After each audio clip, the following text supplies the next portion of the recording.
Now to a public health crisis here in the U.S. as a measles outbreak spreads to 2 states. More than 60 cases have been reported in Texas and New Mexico. This is the largest outbreak in Texas in nearly 30 years. Many of the cases are concentrated in one religious community where many children are under-vaccinated. But some cases involve adults who may have been vaccinated as children. Measles is a highly contagious disease and can cause severe complications, even death.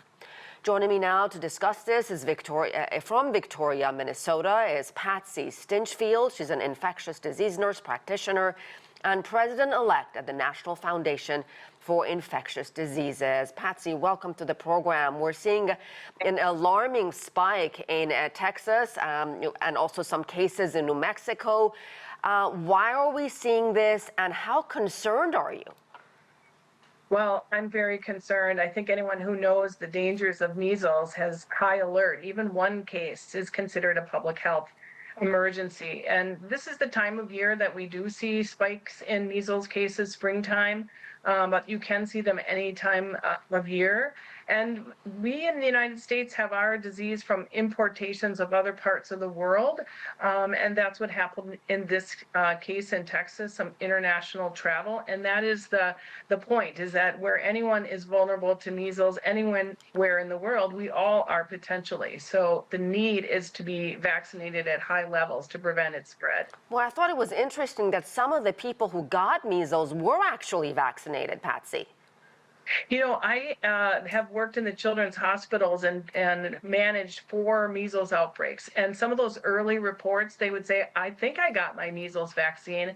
And 9 out of 10 times, when you looked back, they never were vaccinated. So it's hard to tell. But know that the vaccine is 97% effective, which is one of our best successful vaccines. That means 3% of people just don't see the vaccine, don't make antibodies to it. So 3% can add up to a big number of people, depending on how large the outbreak is. And Patsy, what are some of the complications from measles?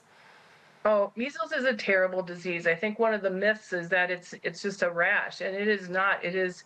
I have seen so many children with measles. They come into the emergency room, they're slung over their parent's shoulder, miserable.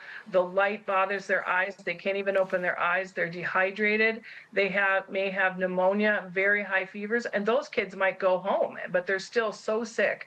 The children that come into the hospital are dehydrated. They have pneumonia. I've seen children on ventilators for as much as 2 weeks, and even had some children in our hospital die of measles back in 1990. And I can tell you the parents just regret not having the vaccine and not bringing them in for care earlier.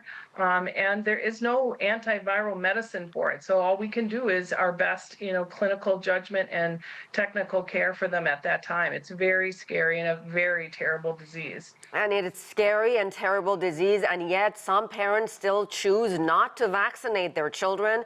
What do you tell these parents when they point out the link between vaccines and the disinformation that's out there, linking it to autism, which has not been proven? That's right. It is disinformation. It's been a storyline that's been pushed since the early 1990s. And I can say that there's been dozens and dozens of excellent studies that has shown there is no link between MMR vaccine and autism. One study out of Denmark had 600,000 children in it and analyzed this relationship, and there just is none. So do not fear this vaccine. It is safe. It is effective. What you should fear is this terrible disease. And Patsy, I have to ask you about Robert F. Kennedy Jr., who's now the nation's top health official overseeing multiple health agencies here in the United States.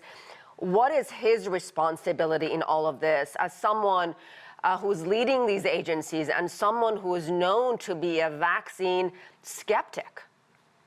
Right. Well, all of us who lead responses to outbreaks, whether it's local, national, or international, we have the responsibility to take this seriously, to be evidence-based, to first do no harm, and to really make sure that we are dedicating resources, public health dollars, and people.